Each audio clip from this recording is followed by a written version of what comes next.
NA-122 जहां पर सरदार लतीफ खोसा ने ख्वाजा साद रफीक को शिकस्त दे दी है। सरदार लतीफ खोसा जिनका इंतखाबी निशान के था, उन्होंने शिकस्त दे दी है ख्वाजा साद रफीक को। हल्का NA-122 लाहौर, ख्वाजा साद रफीक को शिकस्त हो गई है। लेकिन इंटरेस्टिंग बात यहां पर यह है कि रात तक जब हम प्रोग्रेसिव रिजल्ट शेयर कर रहे थे तब तक जो सरदार लतीफ खोसा है वो पीछे थे और ख्वाजा साद रफीक हमें आगे दिखाई दे रहे थे और बहुत मार्जिन था उस वक्त भी वोटों का। लेकिन अब जब ये हतमी गैर सरकारी और गैर हतमी नतीजा हमारे सामने मुकम्मल है तो वो हम देख रहे हैं कि ख्वाजा साद रफीक को शिकस्त हुई है। और जो इस तरह यकीनन ये जो हल्का है ख्वाजा साद रफीक का बहुत ज्यादा इंपॉर्टेंट हल्का था और ये उनका हल्का ही वो तस्वर करते थे कि जैसे ये वो यहीं से जीतेंगे। लेकिन एक बड़ा अपसेट देखने को मिला है इस हल्के में और सरदार लतीफ खोसा ने 1,17,109 वोट हासिल किए हैं और उन्होंने यहाँ की सीट जो है वो पक्की कर ली है।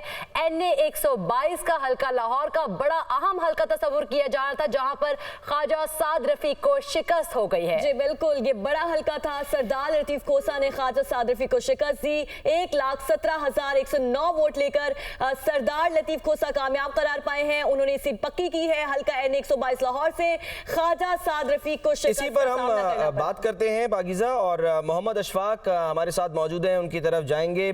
अशफाक, 2018 में ये शहबाज शरीफ यहाँ से जीते थे, यानी पक्की सीट थी मुस्लिम लीग नून की, और यहाँ से ख्वाजा साद रफीक को शिकस्त हो गई है। जी बिल्कुल सलमान, सिर्फ यही अपसेट नहीं हुआ, इससे पहले हल्का NA-121 में अपसेट हुआ, शेख रुहेल असगर को शिकस्त हुई आजाद उम्मीदवार से। तो अब ये दूसरा बड़ा अपसेट हुआ है जिसमें साद रफीक को सरदार लतीफ खोसा ने शिकस्त दे दी है। और इस हवाले से जो अदाद शुमार सामने आए हैं, जो नताइज सामने आए हैं, उसके मुताबिक सरदार लतीफ खोसा ने 1,17,109 वोट लेकर वो इस नशिस्त से कामयाब करार पाए हैं, जबकि ख्वाजा साद रफीक 70,709 वोट लेकर दूसरे नंबर पर रहे। यानी सरदार लतीफ खोसा ने बड़े मार्जिन से ख्वाजा साद रफीक को इस हल्के से शिकस्त दे दी है। और जो सरदार लतीफ खोसा है वो हल्का NA-122 से कामयाब करार पाए थे।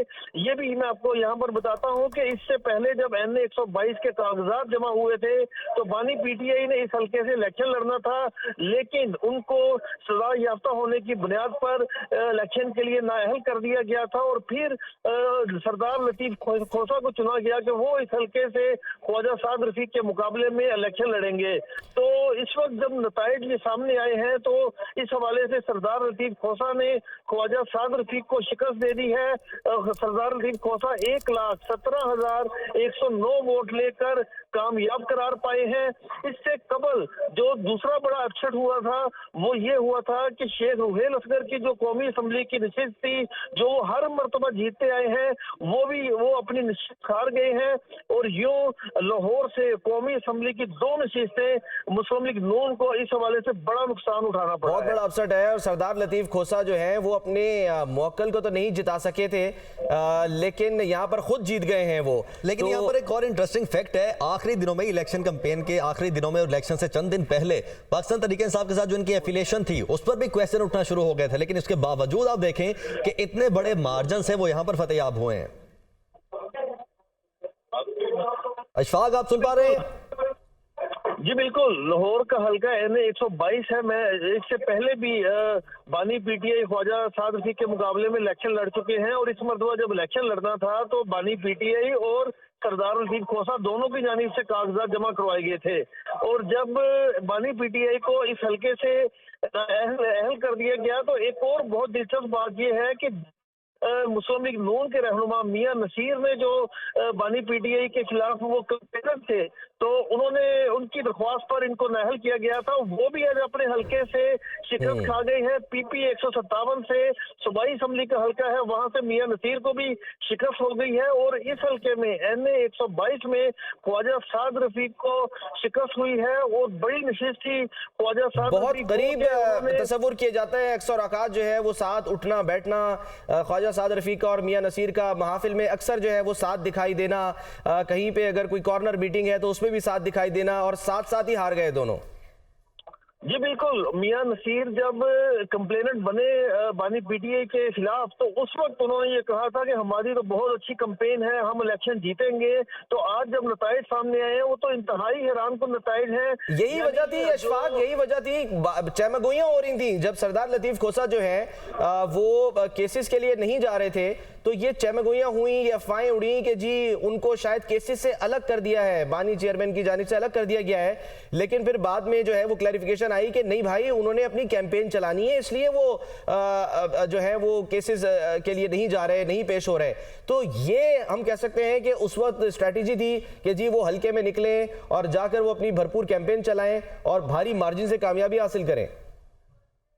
जी बिल्कुल ऐसा ही था। और उनकी निस्बत, सरदार लतीफ खोसा की निस्बत ख्वाजा साद रफीक ने तो डोर टू डोर मुहिम चलाई, उनको अच्छा खासा मौका था, वो कारकुनों को मिलते भी रहे। लेकिन ख्वाजा जो सरदार लतीफ खोसा है, इन्होंने तो गुज़श्ता 15 दिनों में बाकायदा इंतहाबी मुहिम शुरू की। ये मार्केट्स में गए, बाजारों में गए, गली मोहल्लों में गए, डोर टू डोर मुहिम चलाई। और उसका नतीजा आज ये निकला है कि सरदार लतीफ खोसा ने हल्का NA 122 के निशान ख्वाजा साद रफीक से छीन ली है। और ना सिर्फ छीन ली है, बड़े मार्जिन से उन्होंने ये कामयाबी समेटी है। और उनके साथ साथ जो मियां नसीर है PP 157 से, उनको भी इस हल्के में बुरी तरह। ठीक है अशफाक, बहुत बहुत शुक्रिया। ये एक और जो है वो बड़ा नतीजा था जहां पर सरदार लतीफ खोसा, जिनका इंतखाबी निशान था के, वो इस हल्के से के फॉर किंग बन गए हैं और उन्होंने ख्वाजा साद रफीक को शिकस्त दे दी है।